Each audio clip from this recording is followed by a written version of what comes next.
جدتي أمي العودة طيبة من نسواننا الأول. قعدت مرة معاها قلت لها سولفي عن أول، أبي كم سالفة منك تذكرين أيامك أول. ضحكت مني وقالت هذه شيء يا ولدي كمل، لا تذكرني بزمان ليته بس شوية طول. آخ على أيامنا الأول، كان أبوك العود يا ولدي لين لبس زين وتعدل قلبي ما يتم في مكانه، وعيني عنه ما تحول، ولين مشه صرت نعاله وانتفخ ثوبه الململ، ولين تحنحن أو تخنخن كل درايشنا تقلقل. كان يبل له هيبة حلوة ولين ضحك وجهه يتهلل، مو بمثل سبلان زمانكم هالرخو اللي تدلدل كشة الراس شنها عشة. هذه راس واحد مخبل يصلح الواحد من ذوله في الدكاكين والله سمبل. قلت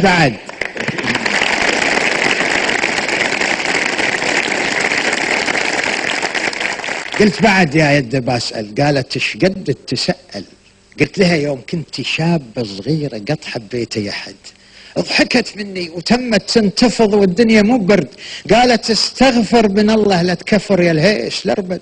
كانت البنت في زماننا في السكيك مو ما تردد، لو بقوها من الدريش الطل من الخوف التبريد، مو مثل ايامنا هذه تمشي في السوق وتصيد. قلت لها يا يد سولفي لي عن الليلة العظيمة، ليلة الزف اللي راحت واصبحت اخبار قديمة.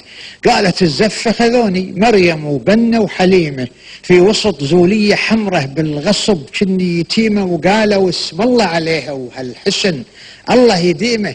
العروس في ايامنا كانت تستحي وعاجلة وفطينة، والعروس في ايامنا هذه تقبض الزوج من يمينه رافعة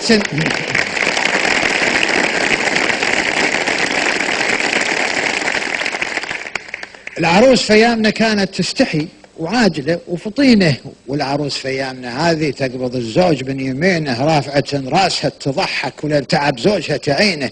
شفنا في البحرين مناكر والزمان شانت سنينه. جدتي ما تدري عني ان لي ايام حسينه، تعتقد اني اشابه صاحب عمامه متينه. ما كاني في زماني في السكيك كنت اتمشى، شاربي كان توه بيطلع والشعر فوق راسي كشه، والبنات من كل أقاسي وكل دريشه ما تغشه.